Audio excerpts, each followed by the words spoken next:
then do these inseparable components talk to one another? What language do they speak? Candace Pert, a neuroscientist formerly with the National Institute of Mental Health, has mapped the chemicals which she believes may carry the messages, the neuropeptides. Now, what is a neuropeptide?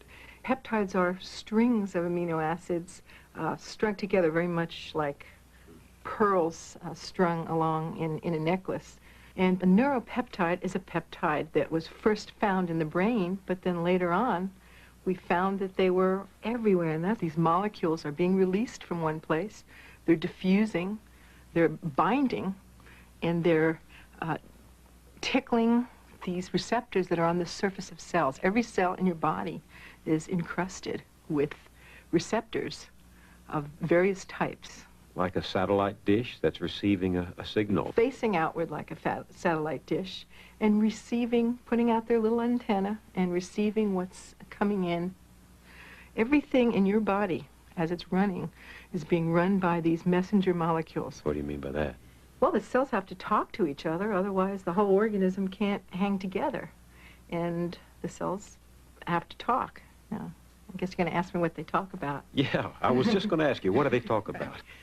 It might just be make a little more of this protein, or make a little less of that protein, or these cells stop dividing because we've got to put our energy into digestion. In a way, one way to think of the neuropeptides as we've come to think of them as directing where the body should pay attention, where the body should put its energy. Lay down and relax so you can digest your food, man, or you're going to die. That kind of message. But of course, on a cellular level, there's hundreds of scientists who've mapped where these molecules are and found them in the various parts of the body. After years of studying these various peptides and studying how they were distributed and their characteristics, we came to hypothesize that these were the biochemicals of emotion. Biochemicals? The biochemicals of emotion. We were nervous to call them that, and it took us 15 years of research before we dared to call them that, but they were found in the parts of the brain that mediated emotion. They control the opening and closing of your blood vessels in your face and the flushes of emotion. They get released during various kinds of emotional states. We wanted to make some kind of sense out of all of this data. Are you saying that the mind talks to the body, so to speak, through these neuropeptides? Why are you making the mind outside of the body?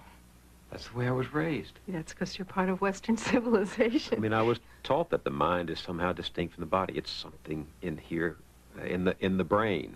Well, that just all goes back to a turf deal that Descartes made with the Roman Catholic Church, and he got to study science as we know it and left the soul and the mind and consciousness and emotions in the other realm. That was the realm of the church.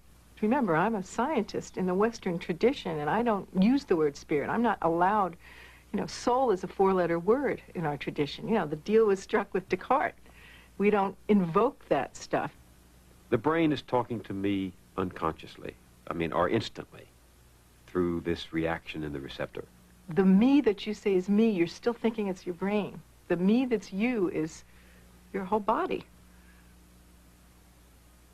So that the intelligence is... It's the wisdom of the body. The intelligence is in every cell of your body. The mind is not confined to the space above the neck. The mind is throughout the brain and body.